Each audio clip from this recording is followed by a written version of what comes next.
Olá pessoal, sejam bem-vindos à nossa última aula do ano de 2023 sobre nosso panorama bíblico. Começamos de Gênesis a Apocalipse, vendo a linha do tempo. Depois viemos mais pontualmente em alguns livros, vendo de forma mais cuidadosa o assunto de cada livro. E na última aula a gente fez um panorama do Apocalipse. A gente viu as diversas visões do livro, né? As visões pré-milenista histórica, a visão pré-milenista dispensacionalista, a visão amilenista, que é a que eu entendo, por enquanto, ser a mais coerente, porque esse é um assunto que eu estou começando a estudar. Eu demorei 9 anos na última leitura bíblica do ano passado, né? A minha nona leitura. Eu finalmente cheguei à conclusão de que eu não cria no determinismo, né? Na visão calvinista de mundo, de que Deus determinou tudo sem levar em conta a liberdade humana. Então eu demorei 9 anos para chegar a essa conclusão, lendo a Bíblia 9 vezes. E o assunto de escatologia eu comecei a estudar esse ano, mas de acordo com o que eu já entendo da Bíblia, de acordo com o que eu já entendo do todo da Bíblia, quando eu vi a visão, as 4 visões, a milenista é que me parece encaixar mais com o todo da Escritura e, como todas têm suas dificuldades, ela me parece que é a que tem menos dificuldades. Todas vão esbarrar em algum texto que parece que vai favorecer outra, e isso é normal. Mas parece que a milenista, ou o milênio consumado, me parece ser a que tem menos dificuldades para resolver, tá? E essa que a gente vai abordar hoje, de uma forma mais profunda. E a outra que é o pós-milenismo, né? A gente viu isso na aula passada. E a parte introdutória do milênio consumado, né, da visão do milênio consumado, ou amilenismo, ela parte do pressuposto de que o Apocalipse ele não é um livro escrito em uma ordem cronológica exata. Ele é dividido em 7 fases. Então, o livro ele é escrito em 7 trechos ou fases distintas que contam a mesma história 7 vezes, porém, cada uma delas com ênfase em algum ponto específico, seja nas igrejas da Ásia Menor daquele momento histórico que João estava escrevendo, seja nos selos de juízo, seja nas trombetas, e cada um desses selos, ou cada um dessas trombetas, ou as taças, elas vão enfatizar um momento distinto, ou o juízo sobre a natureza em um, o juízo sobre os seres humanos em outro. O capítulo 12 a 14 foca na trindade diabólica, né? Ah, não, diabólica é no 17. Aqui foca no anticristo, no dragão, no anticristo, e lá no 17 até o 19 foca nessa trindade diabólica que de Satanás sempre imita Deus. Deus é Pai, Filho e Espírito Santo, e Satanás também, ele tenta imitar isso, né? Sendo Satanás a besta que emerge do mar e a besta que emerge da terra, que são os anticristos que vão aparecer na terra, né? Um da que emerge do mar, que fala de governos políticos, e outros que emergem da terra, fala de governo religioso. Ou seja, haverá um anticristo religioso. Isso é muito sério e a gente precisa pensar nisso e já começar a discernir os falsos evangelhos, né? Que já estão profetizados desde a época de Jesus. E a última sessão, que é o Apocalipse de 20 a 22, que começa mais uma vez a contar a mesma história, só que agora com foco no juízo final. Então ele começa no capítulo 20 contando a prisão de Satanás, o início do milênio, que no caso da visão amilenista é no início da vinda de Jesus, né? E aí depois ele já foca no juízo final. Então cada uma conta a mesma história várias vezes, porém com enfoques diferentes, né? Então essa é a visão do milênio consumado, ou amilenista. Por que eu uso mais o termo milênio consumado? Porque amilenismo tem a ver com A tem a ver com não, e milênio, ou seja, não milênio, e não é isso que se acredita nessa visão. Não é que não exista milênio, mas que o milênio começa com a vinda de Jesus, e não com a volta de Jesus, como creem os pré-milenistas, sejam os históricos ou os dispensacionalistas. Então, o amilenismo acredita que o milênio começa com a vinda de Jesus. O pós-milenista acredita que o milênio começa em algum momento em que haverá paz e prosperidade nessa terra. E aí, quando acaba esse milênio, Jesus volta, né? Então, essas duas visões acreditam que Jesus volta depois do milênio. Só que tem essa diferença. O amilenista, o milênio começa na vinda de Jesus, é um milênio simbólico, não é literal. E o pós-milenista acredita que é um período simbólico também de prosperidade, que Jesus volta depois desse milênio, tá bom? Então, qual é a cronologia da visão amilenista? Como que a gente entende que a ordem dos fatos virão a acontecer? Então, nós vamos ler alguns textos bíblicos. Por exemplo, primeiro, a primeira vinda de Cristo, né? A primeira vinda de Cristo inicia uma nova era, né? Deus cria todas as coisas, o homem cai, houve a queda, Deus promete a vinda do Messias. Então, a partir de Gênesis 3 até a vinda de Jesus, Deus institui uma aliança com um povo, né? Ele começa a separar um povo para dar à luz ao Messias. E aí ele começa desde Abel, só que Caim mata Abel, aí ele levanta outro filho de Adão e Eva, Sete, e a partir de Sete ele começa a levantar uma descendência de justos para dar à luz o Messias nessa terra. Então ele faz um pacto alguns anos depois com Noé, depois alguns anos depois ele faz um pacto com Abraão. Abraão tem Jacó, Isaac e Jacó, e Jacó tem 12 filhos, e esses 12 filhos vão ser as 12 tribos de Israel. De um deles, que é Judá, virá a descendência de Davi e do Messias, né? Como a Bíblia toda profetiza. Quando Jesus vem à Terra, inicia-se uma nova era, né? Primeiro, quando Jesus vem na Terra, há o cumprimento de algumas profecias do Antigo Testamento, por exemplo, sobre o trono de Davi. Então, olha, vão lá comigo em 2 Samuel, para vocês entenderem. 2 Samuel 7, Deus está profetizando para Davi que ele deixaria um descendente no trono dele. Promessa de Deus a Davi. 2 Samuel 7:12. Quando a sua vida chegar ao fim e você descansar com seus antepassados, escolherei um dos seus filhos para sucedê-lo, um fruto do seu próprio corpo. Eu estabelecerei o reino dele. Então, aqui está falando imediatamente de Salomão, né? Será ele quem construirá um templo em honra ao meu nome. Eu firmarei o trono dele para sempre. Óbvio que Salomão não é eterno, né? Salomão morreu, inclusive morreu desviado, né? Eu serei o seu pai, ele será o meu filho. Quando ele cometer algum erro, eu o punirei de castigo dos homens como açoites aplicado por homens. Mas nunca retirarei dele o meu amor, como retirei de Saul, a quem tirei do seu caminho. Quanto a você, sua dinastia e seu reino permanecerão para sempre diante de mim. O seu trono será estabelecido para sempre. Então olha a promessa que Deus fez para Davi, que o trono dele seria estabelecido para sempre. Olha que profundidade e seriedade disso.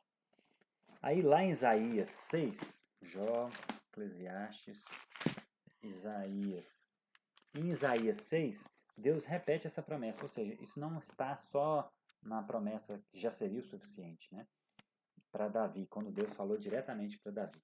Lá em Isaías 9, na verdade, 9:6, olha o que Deus disse. Porque um menino nos nasceu, um filho nos foi dado, o governo está sobre os seus ombros, ele será chamado maravilhoso, conselheiro, Deus poderoso, Pai eterno, príncipe da paz. Ele estenderá o seu domínio e haverá paz sem fim sobre o trono de Davi e sobre o seu reino, estabelecido e mantido com justiça e retidão. Eu pulei a vírgula, né? Ele estenderá o seu domínio. Haverá paz sem fim sobre o trono de Davi e sobre o seu reino, estabelecido e mantido com justiça e retidão, desde agora para sempre. Olha isso. Isaías repete a questão do trono de Davi e ele agora aplica ao Messias. Olha como a revelação de Deus é progressiva, né? Deus falou para Davi, próprio Davi, que colocaria alguém descendente dele e estabeleceria o trono dele para sempre. Mas não disse, não aplicou ao Messias. Aqui, Isaías aplica ao Messias, né? Um menino nos nasceu, ele será pai da eternidade, príncipe da paz. Ele estenderá o seu domínio e haverá paz sem fim sobre o trono de Davi. Então, olha só, Isaías aplica a vinda do Messias com o estabelecimento do trono de Davi. Agora vamos lá em Lucas 1, 32. Olha só o que Lucas 1, 32. Se não me engano é Simeão. Não, é falando com Maria, né? Não tenha medo, Maria, você foi agraciada por Deus, ficará grávida e dará à luz um filho e lhe porá o nome de Jesus. Agora verso 32. Ele será grande, será chamado Filho do Altíssimo, o Senhor lhe dará o trono do seu pai Davi, e ele reinará para sempre sobre o povo de Jacó. Seu reino jamais terá fim. Então, mais uma vez, Deus, agora falando através de um anjo a Maria, relembra essa promessa de Isaías, de 2 Samuel, que estabeleceria o trono de Davi. Só que agora é mais específico ainda. Agora já dá nome ao Messias, já fala que o fruto do ventre dela é o Messias, e ele herdará o trono de Davi. Então olha que interessante. Agora vamos lá em Atos 2. Por quê? Porque as visões pré-milenistas, por exemplo, acreditam que esse cumprimento será literal. Então, as visões pré-milenistas acreditam que depois do milênio, né, Jesus volta e inicia-se o milênio. Então, ali eles acreditam que iniciará o reinado físico de Jesus sobre o trono de Davi, lá em Jerusalém, que ele reinaria sobre Israel a partir de Jerusalém. Então essa é a esperança dos pré-milenistas. Só que a questão é, será que isso será um cumprimento literal ou será que tudo isso apontava para um cumprimento espiritual? E aí a visão amilenista acredita que isso é um cumprimento espiritual. Por quê? Olha lá, em Atos 2, Pedro está pregando. Atos 2,14. Ele se levanta e dirige-se a multidões. Homens da Judéia, todos que vivem em Jerusalém, deixe-me explicar isso. Ele está explicando o Pentecostes. Porque os homens estavam falando que aquele povo estava bêbado, porque eles estavam falando em línguas de outras nações, né? E aí, Pedro aqui fala o seguinte, não, eles não estão bêbados. Eles estão cumprindo o que estava previsto lá em Joel, que nos últimos dias derramaria o Espírito, ou seja, começa a aplicar as profecias do Antigo Testamento àquele momento histórico, né? O cumprimento de Joel 2, 28 estava sendo aplicado por Pedro na descida do Espírito Santo ali em Pentecostes. E aí ele continua, né? Falando no verso 24, olha só. Mas Deus o ressuscitou dos mortos, rompendo os laços da morte, porque era impossível que a morte o retivesse. A respeito dele, disse Davi. Então ele começa falando da ressurreição de Jesus e cita uma profecia lá do Salmo 16, 8 a 11, que diz que tu não me abandonarás no sepulcro e nem permitirá que o teu santo sofra decomposição. Então ele faz mais uma aplicação do Salmo, da promessa de que Deus não abandonaria no sepulcro o Messias e que o corpo dele não sofreria decomposição. E aí no verso 29 ele diz, irmãos, posso dizer-lhes com franqueza que o patriarca Davi morreu e foi sepultado. O seu túmulo está entre nós até o dia de hoje. Mas ele era profeta. e sabia que Deus lhe prometera sobre juramento que colocaria um dos seus descendentes em seu trono. É aquilo que a gente viu lá em 2 Samuel 7. Então, Pedro relembra mais uma vez a promessa que Deus tinha dado a Davi sobre o estabelecimento do trono dele. E olha o verso 31. Prevendo isso, falou da ressurreição de Cristo, que não foi abandonado no sepulcro e cujo corpo não sofreu decomposição. Ou seja, ele falou do Salmo e falou, olha, prevendo isso o quê? Que não deixaria no sepulcro e que cumpriria a promessa do trono. Deus prevendo essas duas coisas, falou da ressurreição de Cristo. E aí ele faz a aplicação imediata. O seu corpo não foi abandonado no sepulcro e o seu corpo não sofreu decomposição. Cumpriu o Salmo 16. Deus ressuscitou esse Jesus e todos nós somos testemunhas. Exaltado à direita de Deus.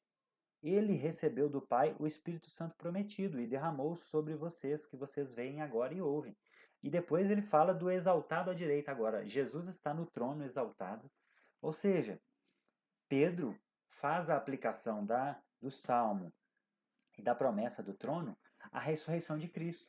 Que ele foi ressuscitado, não foi deixado no sepulcro, foi exaltado à direita de Deus, agora ele está sentado no trono de Davi.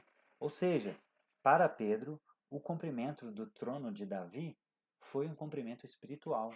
Não foi e não será algo literal na segunda vinda de Jesus, né?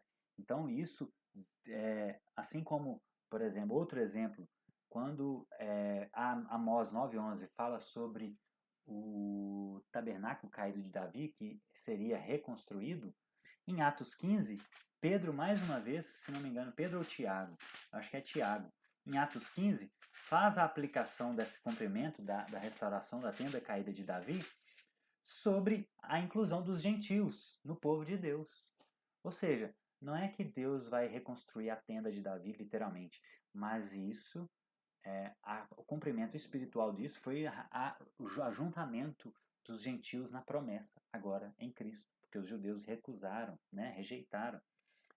Então, muitos dos cumprimentos. Se Pedro e Tiago aplicaram isso ao cumprimento de algumas profecias do Antigo Testamento, a um cumprimento espiritual, então entendemos que todas as profecias sobre o Messias, sobre Israel, ou foram cumpridas em Cristo de forma espiritual na sua primeira vinda, ou ainda serão cumpridas na sua segunda vinda de alguma forma. E talvez na segunda vida, algumas até de forma literal. Porém, essas que a gente citou agora foram cumpridas de forma espiritual, né?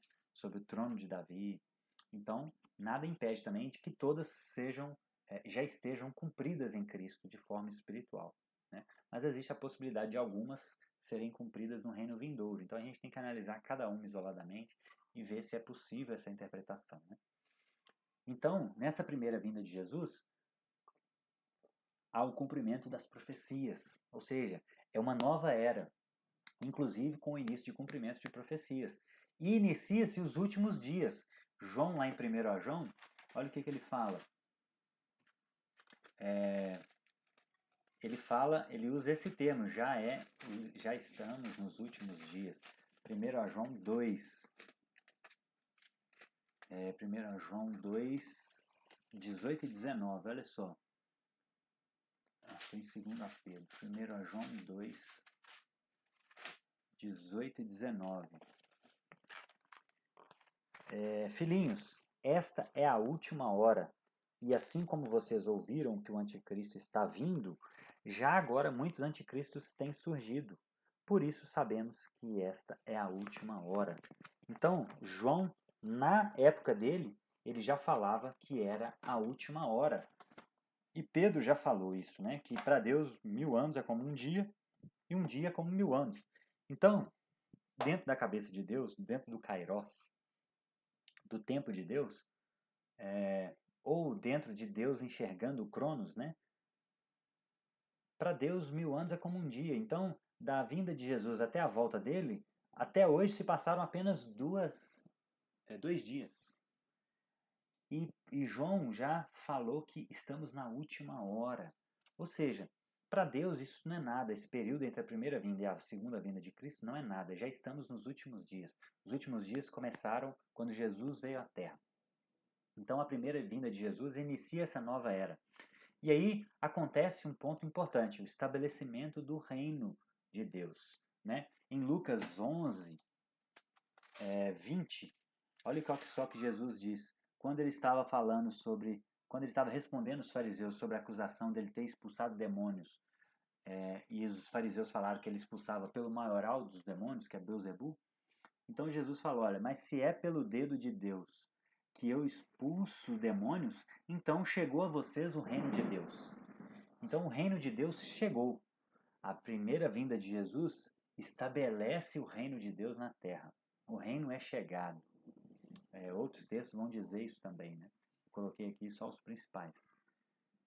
Então o reino de Deus é chegado. Jesus estabelece o reino de Deus na terra. Ele inicia o reino de Deus. E, usando a linguagem de Apocalipse, inicia também, segundo essa visão, o milênio. O que é o milênio? É o período simbólico, né? Não é literal, de 1000 anos, entre a primeira vinda de Jesus e a segunda vinda. Esse é o milênio. Então, se estabelece o milênio. O milênio inicia com a vinda de Jesus. O reino de Deus é estabelecido. E algumas coisas, agora a gente vai ter que ir lá em Apocalipse, algumas coisas acontecem no início desse milênio. Então, a primeira delas é a prisão de Satanás. E esse é um dos textos mais debatidos na história da igreja. Então, olha só, Apocalipse 20. Satanás é amarrado para não enganar as nações. Vi descer dos céus, lembrando que na visão amilenista, aqui está iniciando uma nova sessão. Então, Jesus está revelando a João a mesma história da vinda de Jesus até a sua volta final, juízo final, e agora está iniciando mais uma vez a contar essa história. Então, na visão amilenista, aqui está se iniciando uma nova contagem, da primeira vinda de Jesus até a segunda. Então, os 1000 anos aqui é o início da primeira vinda de Jesus. Se você crê na visão pré-milenista, você tem que pensar agora em outra categoria, em uma outra forma de enxergar. Porque se você vê isso de forma da visão pré-milenista, aqui já está no final, né? Mas agora, na visão amilenista, aqui está iniciando a nova contagem da história, da primeira vinda até a segunda. Então, vi descer dos céus um anjo que trazia na mão a chave do abismo e uma grande corrente. Ele prendeu o dragão, a antiga serpente, que é o diabo, Satanás, e o acorrentou por 1000 anos.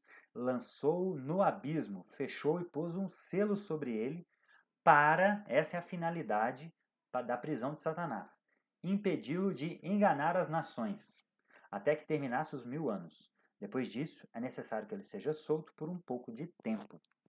Então, olha que interessante. Na visão amilenista, Jesus estabelece o milênio, o reino começa, e nesse milênio é o período de pregação do evangelho. É o início de... acabou aquela ordem antiga, centrífuga, lembra que eu falei na semana passada? Centrípeta, de fora para dentro, né? Israel era o centro e as nações vinham a Israel. Agora inicia uma nova era, agora é força centrífuga. O evangelho tem que espalhar de dentro para fora, de Jerusalém para os confins da terra, para todas as nações. Então, para isso acontecer, Satanás tem que ser amarrado para não enganar mais as nações. Não é para não atuar, ele atua. Ele tenta inclusive impedir o avanço do evangelho. Mas agora ele está amarrado e limitado para não impedir. Nesse sentido, ele não pode impedir. Ele pode machucar, ele pode enganar, ele procura alguém para devorar. Mas ele não pode impedir as pessoas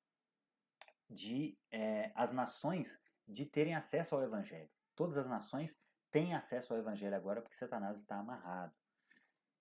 E aí, para entender esse texto, como tudo na Bíblia, a gente tem que se valer de outros textos, né?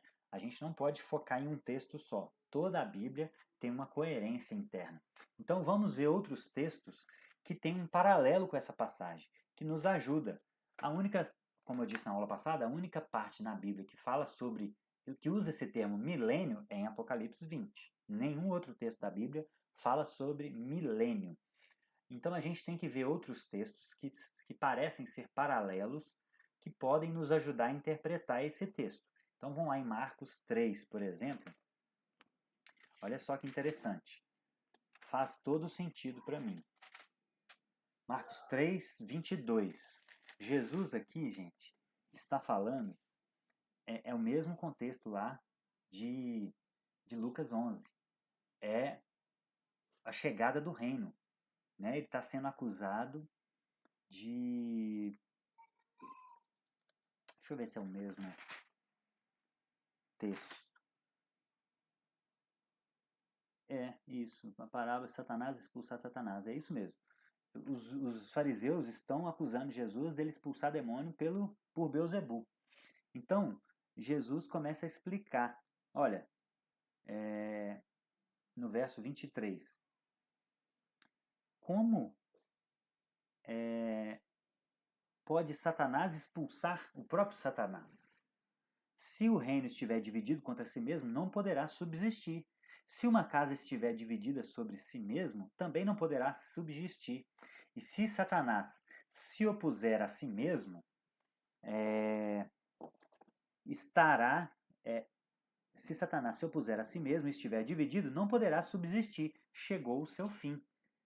Olha só, então Jesus começa a mostrar o seguinte: se eu expulso Satanás por Beelzebul, que é um demônio, Satanás está dividido contra si mesmo. Não faz sentido a lógica de vocês.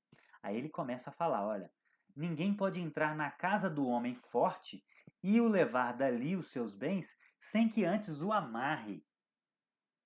Só então poderá roubar a casa dele. Olha só que interessante. Jesus usa a expressão amarrar aqui, ó. E olha só o que diz em Apocalipse 20. Ele prendeu o dragão. Ele estava com a corrente, né? Ele prendeu o dragão e o acorrentou por 1000 anos e o lançou no abismo. Aqui ele fala de amarrar. Então olha que interessante. Jesus falou nesse contexto que o reino de Deus tinha chegado e ele começou a mostrar para os fariseus que Satanás não pode estar contra si mesmo. E ele fala o seguinte, olha, para que isso aconteça, aí ele conta uma parábola. O homem forte, né? Ninguém pode entrar na casa de um homem forte e levar os seus bens sem que antes o amarre. Então olha que interessante. Antes da vinda de Jesus, Satanás ele tinha uma capacidade de enganar as nações, de tentar impedir as nações de alcançar o evangelho, a boa nova, a promessa do evangelho, né? Antes de Jesus vir. E ele fala o seguinte, olha, agora que o reino de Deus chegou, eu vou contar uma parábola para vocês. Para entrar na casa e arrancar os bens desse homem forte, que o homem forte aqui é uma analogia para Satanás, e esses bens são as almas das pessoas, as nações que estão sendo enganadas, ele tem que o amarrar antes. E aí sim, ele pode roubar a casa dele. Ou seja, Jesus veio, amarrou esse homem forte, que é Satanás, e tomou os bens dele, que são as almas, as nações que estavam sendo enganadas. Então, é um texto que faz uma analogia muito interessante, faz um link muito interessante com Apocalipse 20, que Satanás está sendo amarrado. Agora vamos lá para João 12, 31. Olha só que interessante. João 12, 31. João 12, 31.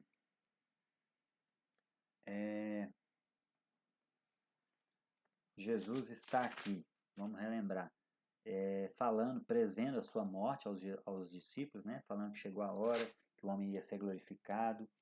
Meu coração está perturbado. E depois que Jesus diz isso, vem uma voz do céu que diz, já o glorifiquei e o glorificarei novamente. Então a multidão que estava ali ouviu, achou que estava trovejando. Então Jesus disse, olha, essa voz veio por causa de vocês, verso 30, e não por minha causa. Chegou a hora de ser julgado este mundo. Agora será expulso o príncipe deste mundo. Mas eu, quando for levantado da terra, atrairei todos a mim. Olha que interessante. Jesus diz que chegou a hora de julgar esse mundo e que expulsaria o príncipe desse mundo. Lá em Apocalipse 20, Satanás foi o quê? Lançado no abismo. Então, olha que interessante. Jesus falou que será expulso o príncipe deste mundo. Chegou a hora. Chegou a hora. E ele fala, inclusive, da morte dele. Ó. Quando eu for levantado, atrairei todos a mim. Ou seja, agora eu vou expulsar o príncipe desse mundo, vou lançar ele no abismo, vou acorrentar ele, vou amarrá-lo, usando a linguagem de Marcos. E quando eu for levantado, quando eu for morto, quando eu for para a cruz, eu atrairei todas as nações a mim. Ou seja, agora o evangelho vai ser acessível a todos, não só a Jerusalém, a Israel. Então, gente, isso é muito interessante. Satanás é amarrado para não enganar as nações. Todas as nações, agora, a partir desse momento, têm acesso à mensagem do Evangelho. E foi isso que aconteceu no início da fé cristã. O Evangelho, Deus preparou, no período interbíblico, o mundo romano, a paz, as estradas. Quando Jesus vem, a paz e as estradas estavam construídas para que o Evangelho avançasse de forma rápida. E no final do século I já existiam igrejas em quase todo o Império Romano. E Paulo já estava planejando ir a Roma. Isso no ano 64, mais ou menos. Na época que João escreve o Apocalipse, Roma já tinha sido evangelizada, né? Então, isso se cumpriu, né? Então, Satanás foi amarrado para não enganar as nações. Ele ainda atua, ele esperneia de todas as formas, mas ele não pode impedir o avanço do evangelho. Ele tenta de outras formas, enganando as pessoas, mas as nações, todas elas têm acesso. E aí, gente, o que acontece também? Um novo povo é formado. Deus antes tinha um pacto da antiga aliança com os judeus. Quando os judeus cumprem a sua função, Deus inicia uma nova aliança, que agora os gentios iriam ser enxertados, usando a linguagem de Romanos, os judeus iriam ser enxertados nessa videira. E agora não existe mais judeu nem grego, né? João 10,16, olha só o que Jesus fala. João 10,16. Tenho outras ovelhas que não são desse aprisco. É necessário que eu as conduza também. Elas ouvirão a minha voz e haverá um só rebanho. Então, na nova aliança, não há judeu nem grego. Paulo fala isso em Efésios, em Gálatas também. Depois vocês podem consultar esses textos aqui, ó. Não há mais judeu nem grego. Existe um povo só. Paulo era judeu, mas quando ele recebe a Cristo e aceita a Cristo, ele se torna igreja. Então, na visão amilenista, não existe diferenciação entre judeus e igreja. Todos que estão em Cristo são povo de Deus, são igreja. Aqueles que não creem, sejam judeus, sejam americanos, ingleses, chineses, fazem parte do povo contra Deus. Então, só existem dois povos: o povo de Deus, a igreja, e os que não são igreja, que vão ser lançados no inferno, né? Porque eles rejeitaram a Deus. Então, seja israelita, seja gentil, todos que se convertem agora são um novo povo, um só rebanho, segundo a fala de Jesus. E um só pastor, né? Só existe um pastor. E Jesus falou também sobre essa pregação em todas as nações. Olha só, o mesmo termo, ó. Mateus 24,14. Jesus fala que é necessário que esse evangelho seja pregado em todas as nações. Este evangelho do reino será pregado em todo o mundo como testemunho a todas as nações, e então virá o fim. Ou seja, o milênio é iniciado, o evangelho é propagado a todas as nações, porque Satanás está amarrado para não enganar as nações. O evangelho agora chega em todas as nações, e então virá o fim, né? Então o fim será depois desse avanço do evangelho que está avançando até hoje. Ainda existem povos para serem alcançados, mas grande parte disso é por problema nosso, da igreja, não de Deus, né? Nós que somos os responsáveis pelo avanço do evangelho, com as nossas contribuições para as missões, com a nossa pregação do evangelho, enfim. Então, nós temos responsabilidade nisso. Talvez, se nós tivéssemos feito melhor o nosso trabalho de evangelismo, talvez Jesus já estaria voltado. Enfim, essa é uma possibilidade, uma conjectura. Então, Jesus vem, inicia-se o reino, inicia-se o milênio, e aí depois começa o princípio das dores. Depois, olha só, os textos de Mateus são praticamente na mesma ordem cronológica. Jesus começa falando de princípio das dores, ó, no inicinho do capítulo 24 de Mateus, né? No versículo 4, olha. Cuidado para que ninguém vos engane. Muitos virão em meu nome dizendo eu sou Cristo. Vocês vão ouvir falar de guerras, rumores de guerra, mas não tenham medo, é necessário que essas coisas aconteçam, mas ainda não é um fim. Nação se levantará contra nação, reino contra reino, haverá fome, terremotos, tudo isso será o início das dores. Então, depois do estabelecimento do reino, o evangelho está sendo propagado em todas as nações, começa-se a chegar mais perto do fim. Aí vem o início das dores. Que esse início das dores, com certeza, dentro da cronologia de Deus, é desde a época de Jesus. Já houve perseguição, depois os apóstolos sofreram martírio, a história da igreja até o século IV foi de martírio. Então esses são o início das dores, lembra? Essa é a última hora. Então não há como falar, já passou muito tempo. Para Deus não. Para Deus isso é a última hora. Então já estamos no início das dores. E o outro ponto interessante que aconteceria nesse período seria a apostasia. Paulo, em 2 Tessalonicenses, fala que Jesus não voltaria antes da apostasia. Ou seja, o que é apostasia? O abandono da fé em massa por parte de cristãos. E o ponto importante e sério disso é que isso não tem a ver com as pessoas abandonarem a fé e virarem ateus. Isso tem a ver com um falso evangelho. Todos esses textos aqui, ó, o próprio Jesus falou aqui de falsos apóstolos que enganariam a muitos, falsos mestres, falsos, ele usa o termo aqui no verso falsos cristos e falsos profetas, em Mateus 24, 24. Realizarão grandes sinais. Então essa apostasia é algo muito sério, porque tem a ver com um falso evangelho. Existe um falso evangelho sendo pregado.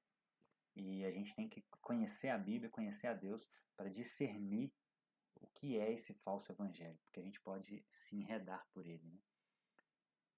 E depois a cronologia do fim seria a revelação do anticristo. Lá no verso 15, Jesus começa a falar, olha, se alguém jurar...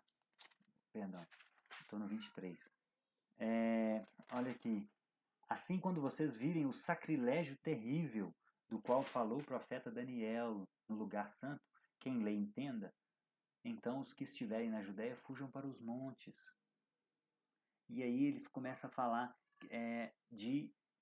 aqueles dias serão terríveis. Então ele começa a falar da revelação desse sacrilégio, desse sacrilégio terrível, do qual falou o profeta Daniel. Então tem link com o texto de Daniel. E o Apocalipse 13 também fala da revelação do anticristo, que ele trará a marca, inclusive, né, a famosa marca da besta, o 666, que alguns entendem que é literal, que é um chip ou algo físico. Outros acreditam que seja um sistema, porque essa visão mais amilenista entende que isso pode ser algo mais simbólico, porque a marca vai ser posta na mão e na testa. Fala de quê? De mente, de mentalidade e de ação. Então, a marca tem a ver, talvez, com uma ideologia que diferencia aqueles que são do anticristo e aqueles que não que são de Deus, né? Porque Deus também sela os seus na fronte e na mão direita, sela o seu povo. Então, Satanás, ele imita, mais uma vez, ele tenta imitar e tem uma marca na cabeça e na mão. Então, tem a ver também, pode ser, né, uma possibilidade disso ser uma ideologia. E tem a ver com essa apostasia, né? É o falso evangelho. Então, a gente, pelos frutos, conheceremos quem tem a marca da besta e quem tem a marca de Cristo, né? Pelos frutos, pelo que ela pensa e pelo que ela faz com as suas mãos, pelas suas obras. Então a marca da besta tem essas duas possibilidades. Então o anticristo é revelado depois e vem a marca da besta, né? Que é isso que eu estou falando agora. E aí vem a grande tribulação. Na continuação do texto de Mateus, ó, no verso 21, Jesus cita a grande tribulação, porque haverá então grande tribulação como nunca houve desde o princípio do mundo até agora, nem jamais haverá. Se aqueles dias não fossem abreviados, por causa dos eleitos, aqueles dias, se aqueles dias não fossem abreviados, ninguém sobreviveria, mas por causa dos eleitos, aqueles dias serão abreviados. Então, olha só que interessante. Aqui Jesus começa a falar de uma grande tribulação, e ele fala que esses dias foram abreviados por causa dos eleitos. Então, aqui entendo eu também que a igreja passa pela grande tribulação. Né? Os eleitos estarão lá na grande tribulação. E essa será a prova final para ver quem tem a mentalidade e as ações de Deus, a marca de Deus, ou quem abraçou a mentalidade e a marca da besta na sua mão, nas suas obras. Então, essa vai ser a prova final, porque tribulação ao longo de toda a Bíblia, os cristãos, Pedro fala isso muito na sua carta, que os cristãos foram chamados para sofrer. Esse é quase uma... Se é cristão, é sofrimento. Se a gente é cristão, a gente sofre nesse mundo. Por quê? Nós não somos desse mundo. Nós não compactuamos com os valores desse mundo. Então nós vamos ser hostilizados. Então essa é a marca de um cristão. É o sofrimento. Então Deus não nos livra de tribulação. O que há confusão é que muitos dizem, não, mas Deus não iria punir a sua igreja na grande tribulação. Mas isso é uma falha conceitual. A grande tribulação não é a ira de Deus sobre os ímpios. A grande tribulação é a ira de Satanás sobre a igreja. Exatamente para tentar desviar aqueles que são da fé. Mas os que são da fé não se desviam com tribulação. Agora, o juízo, a ira de Deus que virá depois da grande tribulação, aí sim, aí Jesus volta e a igreja é retirada e Deus julga esse mundo e traz a sua ira sobre os ímpios, né? É a punição de quem o rejeitou. Mas a grande tribulação é a ira de Satanás sobre a igreja. E as trombetas lá em Apocalipse 8 e 9 também falam do que acontecerá nessa grande tribulação. Haverá cataclismas, haverá muitos eventos grandes, né, que trarão tribulação sobre a terra. E a igreja estará na terra segundo essa visão amilenista. Tá bom?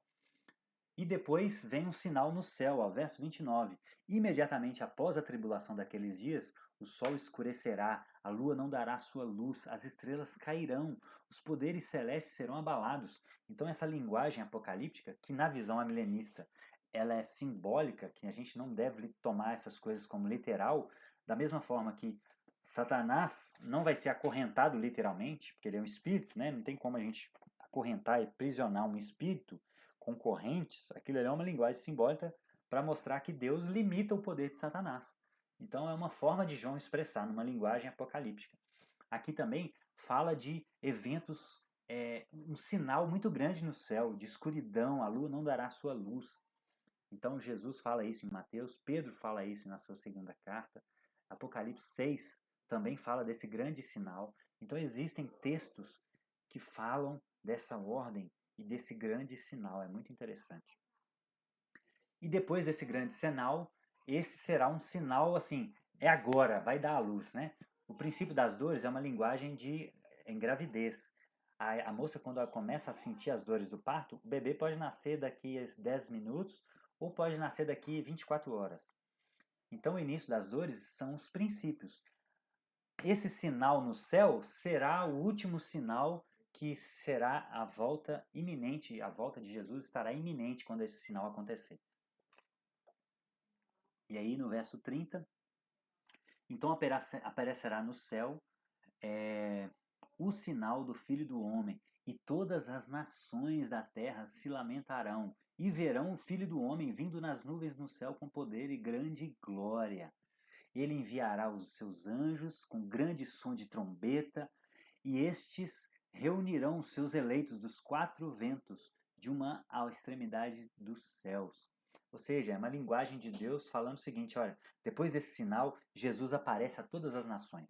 Então aqui é mais um ponto. Quando a gente vê Jesus e todos os apóstolos e todo o livro de Apocalipse falando da vinda de Jesus, não aparece uma vinda secreta, como os pré-milenistas dispensacionalistas acreditam. Os pré-milenistas históricos acreditam que o milênio começa depois que Jesus volta, porém, diferente dos dispensacionalistas, eles não acreditam que Jesus vem em 2 etapas, um arrebatamento secreto, inicia a grande tribulação e depois a vinda de Jesus. Eles acreditam, os históricos acreditam que a igreja passa pela grande tribulação, então os pré-milenistas históricos, eles acreditam que a igreja passa pela tribulação, Jesus volta uma vez só, para todo olho verá, como Jesus fala aqui, e aí inicia-se o milênio. Agora, na visão amilenista, a igreja passa pela grande tribulação, Jesus volta uma vez só, acaba o milênio, Jesus volta e vem o reino vindouro, o novo céu e nova terra. Tá? Então a segunda vinda acontece depois desse sinal no céu aqui, ó. Então a igreja é arrebatada nesse momento e ela acontecerá o juízo final nesse momento e a igreja desce imediatamente para estabelecer o novo céu e a nova terra, que é a próxima realidade, né? A oitava realidade, tá? A oitava ordem na cronologia. E onde que fala isso? Lá em Isaías 65, fala de novo céu e nova terra. Segundo a Pedro 3,13, fala de novo céu e nova terra. E em Apocalipse 21, fala de novo céu e nova terra. Usa essa linguagem, né? Jesus aqui já não entra nessa nova realidade de novo céu e nova terra. Ele fala da vinda dele. E ele começa a falar parábolas para a gente aprender a ler os sinais. Né? Fala que ninguém sabe a hora, o dia. Ele fala no capítulo 25 das parábolas de estar atento para a sua vinda. E aí, depois, no verso 31 do capítulo 25, ele começa a falar do julgamento das nações, né? Que é o juízo aqui, ó. Então Jesus vem falando só até aqui, ó, do juízo. Ele separará uns, né? Que ele já disse lá de forma resumida no 24:30, que ele reunirá os seus eleitos dos quatro ventos. Aqui ele diz de forma mais detalhada como será esse juízo final, que ele separará uns para a direita, as ovelhas e os bodes, né? As ovelhas à sua direita e os bodes à sua esquerda. E ele vai dar alguns indícios de por que uns foram salvos e outros não, porque não tinham a marca, né? Olha só, mais uma vez, a marca de Deus na mão são as boas obras. A marca de Satanás, a marca da besta na mão, são as más obras. Então ele diz que quem alimentou o faminto, deu água para o sedento, acolheu o estrangeiro, deu roupa para o nu e visitou o enfermo, as boas obras, a marca na mão, foi salvo. Era a ovelha que estava à direita. E quem tinha más obras foi para o fogo eterno, né? Preparado para o diabo e seus anjos. Então ele finaliza aqui com o juízo final. Ele não fala dessa realidade eterna que esses outros textos falam. E aí, quando virá novos céus e nova terra, nós teremos um corpo glorificado, como Paulo fala em 1 Coríntios 15. Ou seja, não haverá mais morte, não haverá mais lágrima, como Apocalipse 21 fala, não haverá mais fome, não haverá mais políticos corruptos, ladrões, assaltantes, drogas, não haverá mais nada. Nós estaremos para sempre com o Senhor, como Pedro fala em 2 Pedro. Estaremos para sempre com Ele. Onde Jesus estiver, nós estaremos. E aí, céu e terra serão uma realidade só. Né? Céu e terra serão reencontrados, né? Reconciliados. Então haverá uma terra restaurada. A planta florescerá, não haverá mais espinhos e abrolhos como havia na queda, quando começou a haver com a queda. Então a frutificação será muito mais fácil. Se a gente jogar uma sementinha na terra, talvez ela brote em uma velocidade mais rápida. Enfim, nosso corpo, nós talvez teremos poderes sensoriais que a gente não tinha, nossa visão será melhor, olfato, enfim, é uma realidade tremenda, grande demais que a gente não consegue enxergar. E aqui só para vocês verem de forma resumida, sem os textos, né, como será a cronologia dos acontecimentos do fim, que é da primeira vinda até a segunda vinda, essa é a última hora, e como as coisas acontecerão. E eu oro para que a mensagem principal, mais uma vez, a mensagem principal da escatologia é sobre vigilância.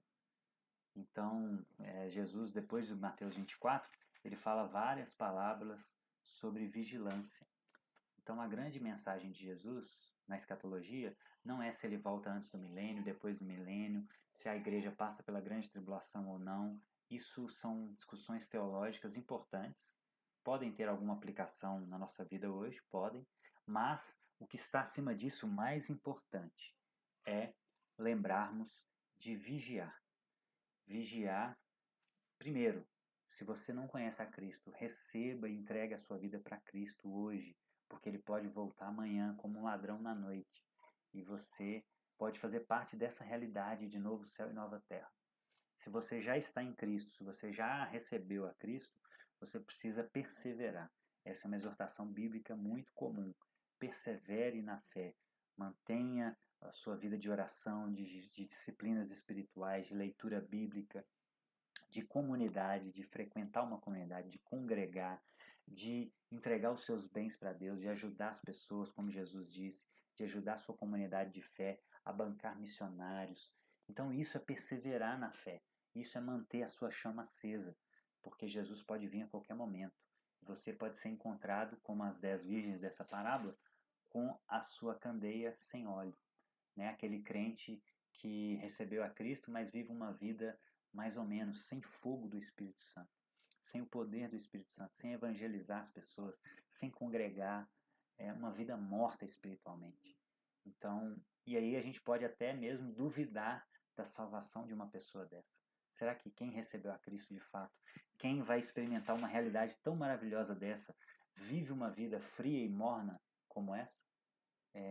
Eu acho difícil. Eu acho difícil. Então a gente tem que tomar muito cuidado, porque Jesus em Mateus 7 já alertou: muitos naquele dia dirão para mim, olha, nós realizamos muitos milagres, nós fizemos muitas, oramos no teu nome. E aí Jesus vai dizer para eles o seguinte: olha, não vos conheço, né? Então Jesus foi muito claro quanto a isso. Nem todo que diz Senhor, Senhor entrará no reino dos céus, apenas aquele que faz a vontade do meu Pai. Então, se você não tem feito a vontade de Deus, se você não tem orado, tido disciplinas espirituais, lido a Bíblia, frequentado uma comunidade de fé, ajudado as pessoas, a igreja e outras pessoas com seus bens, você provavelmente está nesse grupo. Isso é muito perigoso, né? Muito perigoso. Você pode até, às vezes, inclusive, estar numa igreja, mas se o seu coração não está em Cristo, de nada adianta, né? A gente pode fazer tudo sem amor, nada adianta. O amor é a marca de um verdadeiro cristão. Então, que Deus te abençoe com o recebimento de Cristo, que você receba Cristo.